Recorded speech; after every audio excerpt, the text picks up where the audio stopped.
بسم الله الرحمن الرحيم الحمد لله رب العالمين والصلاة والسلام على نبينا محمد وعلى آله وصحبه أجمعين أما بعد. Nous allons parler dans ce nouveau numéro de faits et gestes étrangers à la prière mais tout de même autorisés durant celle-ci. Tout d'abord, les gestes brefs par nécessité. Cela est autorisé et n'annule en aucun cas la prière. Il est rapporté authentiquement que le prophète sallallahu alayhi wa sallam ouvrait parfois la porte en pleine prière, ou encore portait des enfants en bas âge, ou encore faisait des gestes de la main pour dire « Attends, que je termine », comme cela est rapporté dans les deux sahih ainsi que dans les sunan.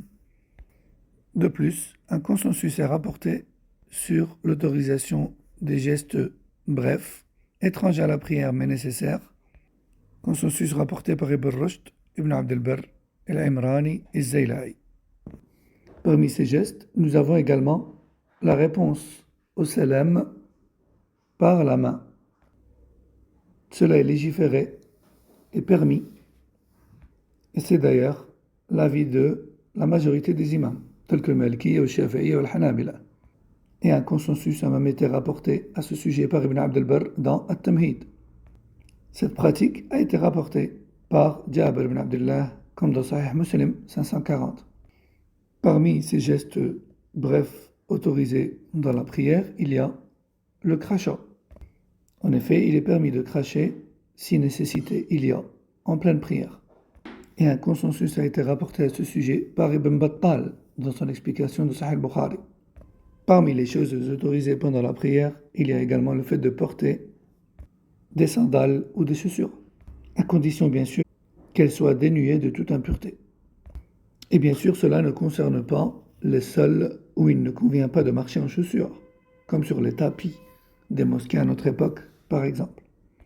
La prière en chaussures ou en sandales a été rapportée du prophète sallallahu alayhi wa sallam, comme dans le Bukhari et Muslim d'après Anas ibn Malik. Tout comme un consensus a été rapporté à ce sujet par Ibn Taymiyyah dans Majmu' al-Fatawa ou encore Ibn Rajab, rahimahullah, comme le rapporte de lui Ibn Hajar al-Asqalani dans Fath al-Bari. Parmi les gestes étrangers à la prière mais tout de même autorisés en celle-ci par nécessité, il y a le fait de tuer les créatures menaçantes, comme par exemple le serpent ou encore le scorpion, ainsi que ceux qui y ressemblent. Cela est tout à fait autorisé. Et tel est l'avis de la majorité des imams, comme le Hanafiyya, le Shafi'iyya, le Hanabila. C'est d'ailleurs un avis existant chez le Malikiyya, et c'est l'avis de la majorité des savants, comme stipulé par Ibn al-Mundhir. Le prophète sallallahu alayhi wa sallam a clairement enjoint cela, comme rapporté par Abu Huraira, dans Abu Daoud, Tirmidhi al-Nasa, Ibn Majah et d'autres. Il est également autorisé de sourire dans la salat, car en effet cela ne l'annule pas. Et tel est l'avis des quatre écoles juridiques, le Hanafiyya, le Malikiyya, le Shafi'iyya et le Hanabila.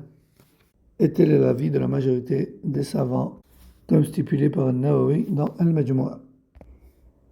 Enfin, nous citerons également les évocations étrangères à la prière en elle-même, mais pour une raison particulière, et ce durant la prière. Cela est autorisé.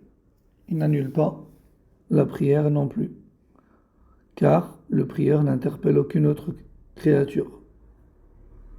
Plutôt, il évoque et invoque Allah subhanahu wa ta'ala, comme le fait de dire Alhamdulillah lors de l'éternuement, ou encore de dire Inna lillahi wa inna ilayhi raji'un lorsqu'il se souvient d'un problème, ou encore le fait de dire Subhanallah lors d'un étonnement ou autre. Cela est tout à fait permis selon les quatre écoles juridiques. Et une telle chose est rapportée du prophète sallallahu alayhi wa sallam et des compagnons dans le Bukhari et Muslim. Ceci concernait donc les faits et gestes autorisés dans la prière par nécessité. Wallahu a'lam, wa sallallahu wa sallam ala nabina Muhammad wa ala alihi wa sahbihi. Assalamu alaikum wa rahmatullahi wa barakatuh.